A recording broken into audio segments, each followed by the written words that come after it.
Hello and welcome to an episode of Historically Marked, a Route 66 episode. I am in the Highland Park section or neighborhood of Los Angeles, and I am standing in front of the building that holds the Chicken Boy statue.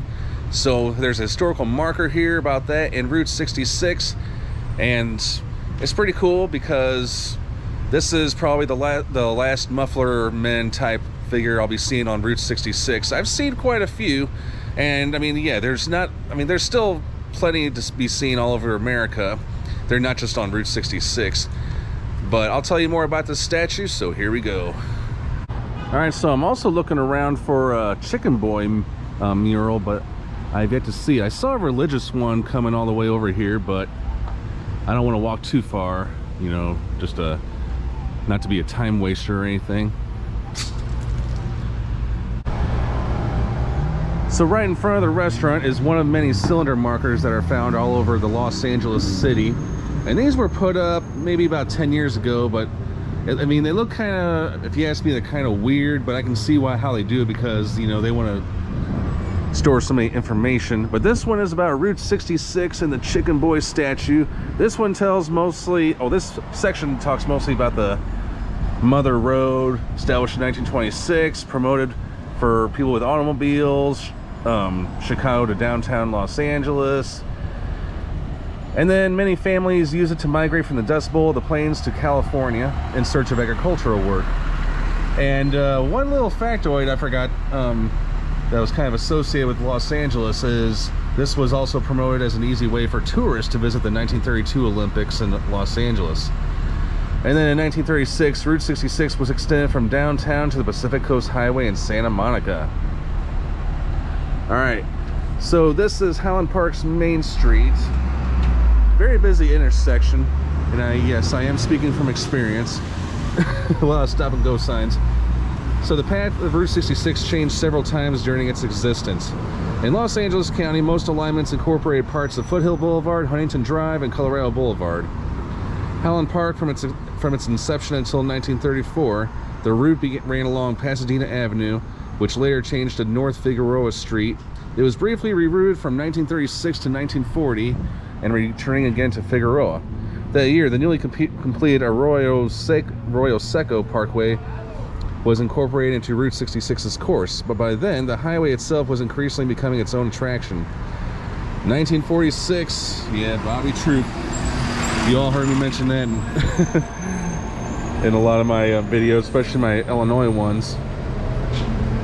But in 1985, the whole route was decommissioned altogether, and it remained an iconic symbol of freedom and adventure offered by the open road.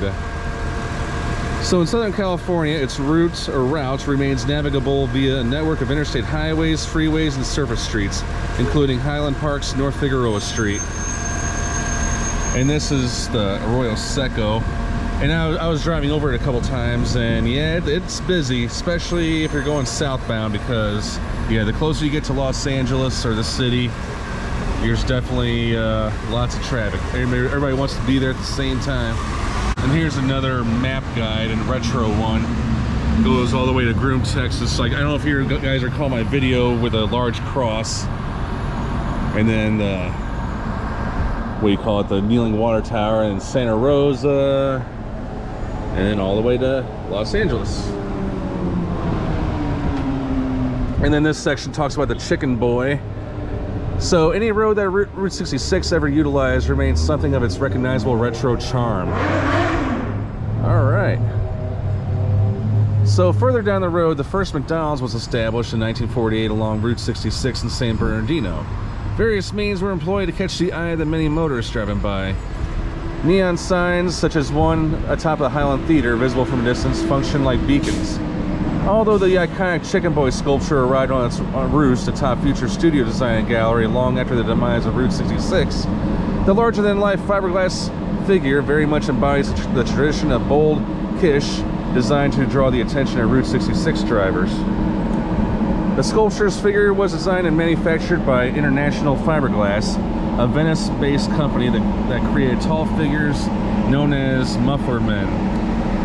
Now, they often held mufflers. They also customized to hold axes, hot dogs, and in the case of a Chicken Boy, a bucket of fried chicken. From 1969 to 1984, he towered over a restaurant of the same name, located on Broadway in downtown Los Angeles. After the restaurant closed, he was acquired by artist Amy, I can't even say that, but in 2007, she moved him to its current Highland Park location to stand as one of the most loved and recognizable landmarks in the community. Now, what it doesn't say on here, maybe because the marker was placed before this happened, but in 2010, Arnold Schwarzenegger, who we all know as the movie star, a bodybuilder among many things, and it's kind of easy to forget now at this point that he was once the California governor for 2 terms, but he once declared this as part of his Governor's Historic Preservation Award during that time. So yeah, it got a lot of good honors over the years. So this is a Mexican restaurant now, the La Fuente, and apparently it's for sale. So here is a look again at the chicken boy, and notice, yes, he is holding a bucket of chicken. And to be honest, I'm not really quite sure how that tradition started. Maybe it was Colonel Harlan Sanders that started the whole chicken goes in a bucket thing, with his, of course, with KFC and all. So just make sure you get the perfect shot. Unfortunately, you won't be able to see his or her whole body because it's unfortunately being obscured by a tree at some angles. And with my issue right now, I'm also dealing with the sunlight. It's a pretty hot day in LA, but it's typical. I expected it. Alright, thanks so much for tuning into this episode of Historically Marked. Stay tuned for more Route 66 episodes. Please like and subscribe. I am in the Highland Park district in Los Angeles, California. Sign off.